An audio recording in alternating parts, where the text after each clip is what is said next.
मेरा नाम सिया है, उम्र 30 साल। शादी को 8 साल हो चुके हैं। लोग कहते हैं कि शादी के रिश्ते समय के साथ गहरे हो जाते हैं, पर मेरे लिए ये रिश्ता एक रस्म से ज्यादा कुछ नहीं रहा।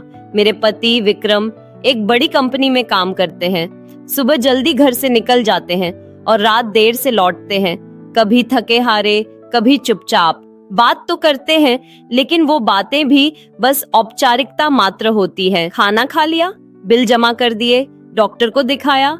कभी महसूस ही नहीं हुआ कि मैं उनकी जिंदगी का हिस्सा हूँ, बस एक जिम्मेदारी। हाँ, प्यार शायद कभी था या शायद कभी था ही नहीं। पिछले कुछ महीनों से मैं भीतर ही भीतर टूट रही थी। रातों को नींद नहीं आती, बेमतलब की घबराहट, कभी बिना वजह रो पड़ना, और सबसे बड़ी बात एक खालीपन जो जैसे मेरी नस नस में घुल चुका था। शुरुआत में मैंने खुद से कहा ये सब समय के साथ ठीक हो जाएगा, लेकिन समय के साथ ये दर्द और गहरा होता गया। मेरी पड़ोसन और सहेली मीरा अक्सर मेरे हालात को देख लेती थी।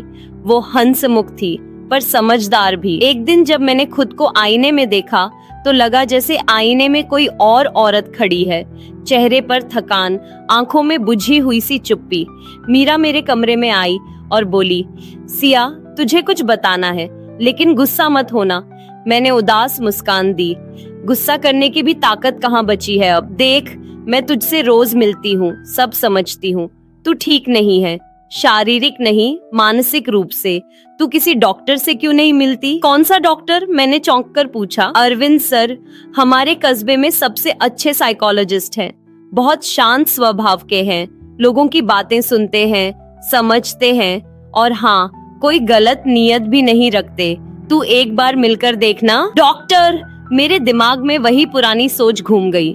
कस्बे में अगर कोई औरत किसी पुरुष डॉक्टर से मिलने चली जाए तो बातें बनने में देर नहीं लगती। कभी सोचा नहीं था कि मैं भी उस दरवाजे पर जाऊंगी।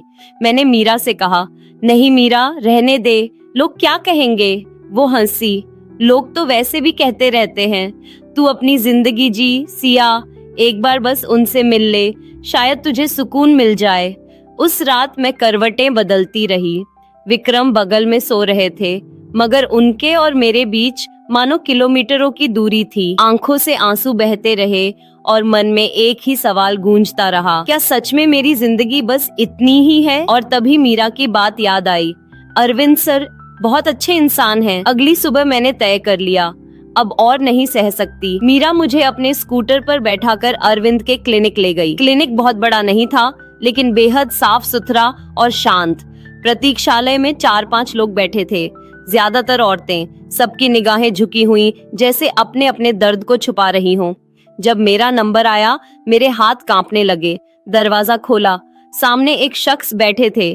सफेद शर्ट, हल्की दाढ़ी और बेहद गहरी शांत आंखें। उम्र करीब 34 साल होगी। उन्होंने मेरी फाइल पर नजर डालते हुए कहा, जी आप सिया है ना? मैंने धीरे से सिर हिलाया। घबराइए मत, बस आराम से बताइए, परेशानी क्या है? मेरे होंठ सूख रहे थे, आवाज कांप रही थी।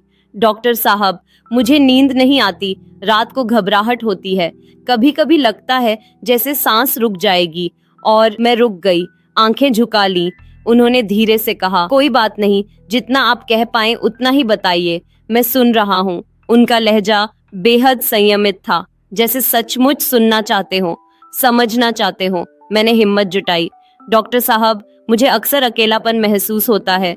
घर में सब होते हैं, पर फिर भी जैसे मैं कहीं खो गई हूँ। अरविंद कुछ देर तक मेरी बातें सुनते रहे, फिर बोले, सिया जी आपको ये सब इसलिए महसूस हो रहा है क्योंकि आप अपनी भावनाएं दबा रही हैं, शायद लंबे समय से। कभी कभी इलाज सिर्फ दवा से नहीं होता, मन को भी इलाज चाहिए, और उसके लिए सबसे जरूरी है कोई ऐसा जो सुने। मैंने उनकी ओर देखा, उनकी आंखों में अजीब सा सुकून था। पहली बार मुझे लगा जैसे कोई मुझे समझ रहा है, जैसे कोई मेरे शब्दों के पीछे छिपे दर्द को पढ़ पा रहा हो। अरविंद ने मुस्कुराकर कहा, आप चाहें तो अगले हफ्ते फिर आ सकती हैं, धीरे धीरे सब ठीक हो जाएगा। क्लिनिक से बाहर निकली तो मीरा इंतजार कर रही थी। उसने पूछा, कैसा लगा? मैंने बस इतना कहा, अजीब सा सुकून मिला। अगले कुछ दिन गुजर गए, नींद थोड़ी ठीक हुई, लेकिन दिल का खालीपन वही रहा। हर बार आईने में खुद को देखती तो लगता मैं कौन हूँ और उसी खालीपन के बीच बार बार अरविंद की आंखें याद आती, वो शांत नजरें, वो सधी हुई आवाज। हफ्ता पूरा होते ही मैंने बिना मीरा को बताए क्लिनिक जाने का निश्चय कर लिया। इस बार मैं अकेली गई। वेटिंग रूम में बैठी मैं अपनी उंगलियां मरोड़ रही थी, दिल धड़क रहा था। सिया जी, अरविंद की आवाज कानों में पड़ी। मैंने धीमे कदमों से उनके कमरे में प्रवेश किया। कैसी तबीयत है अब? उन्होंने पूछा। थोड़ा बेहतर, मैंने नजरें झुका ली। अच्छा है, लेकिन आप बहुत थकी हुई लग रही हैं। मैं चौंक गई। क्या मतलब? मतलब आप सिर्फ शारीरिक रूप से नहीं, अंदर से भी बोझिल लगती है, जैसे कोई भारी पत्थर दिल पर रखा हो। मैंने झट से कहा, नहीं, ऐसी कोई बात नहीं। लेकिन भीतर से मैं जानती थी वो सही कह रहे थे। वो चुप हो गए, फिर बोले, सिया जी, अगर आप चाहें तो यहाँ सिर्फ बीमारी की नहीं, जिंदगी की भी बात कर सकती है। कभी कभी बात कर लेना ही सबसे बड़ी दवा होती है। उस दिन पहली बार मैंने खुलकर कहा, डॉक्टर, मैं खुश नहीं हूँ। शादी के 8 साल में कभी ये एहसास ही नहीं हुआ कि मैं किसी के लिए खास हूँ। पति हैं, पर जैसे होते हुए भी नहीं हैं। हर रिश्ता बस जिम्मेदारी बनकर रह गया है। मेरी आवाज टूट गई, आंखें भर आईं। अरविंद चुपचाप सुनते रहे, फिर धीरे से बोले, आप अकेली नहीं हैं, बहुत लोग इसी दौर से गुजरते हैं। फर्क बस इतना है कि कुछ लोग कह नहीं पाते, और आपने कह दिया, यही सबसे बड़ी हिम्मत है। उनकी आंखों में एक अजीब सा अपनापन था, जैसे वो मेरे दर्द को अपने भीतर समेट लेना चाहते हो। उस दिन क्लिनिक से निकलते हुए मेरा मन हल्का था, लेकिन दिल में एक नया डर भी था। ये रिश्ता जो बन रहा है, ये कैसा रिश्ता है? दिन बीतते गए, मैं बार बार क्लिनिक जाने लगी, कभी बीमारी के बहाने, कभी रिपोर्ट दिखाने के बहाने। पर सच ये था कि मुझे अब वहाँ इलाज से ज्यादा अरविंद का साथ खींच रहा था। एक शाम क्लिनिक से निकलते समय अरविंद ने अचानक कहा, सिया जी, क्या आप चाय पियेंगी? मैं चौंकी। यहाँ यानी क्लिनिक में? वो मुस्कुराए, नहीं, पास ही एक कैफे है, सिर्फ कुछ मिनट, अगर आप बुरा न माने। उस शाम हम दोनों क्लिनिक से बाहर निकल गए। छोटा सा कैफे, 2 कप चाय और ढेर सारी चुप्पियां। मैंने पहली बार महसूस किया, कभी कभी चुप रहकर भी कोई बहुत कुछ कह देता है। अरविंद ने धीरे से पूछा, क्या आप अकेली हैं? मैंने थकी हुई मुस्कान दी, कभी थी नहीं, पर अब हूँ। उस दिन की चाय ने सब बदल दिया। हमारे बीच एक अनकहा रिश्ता जन्म ले चुका था।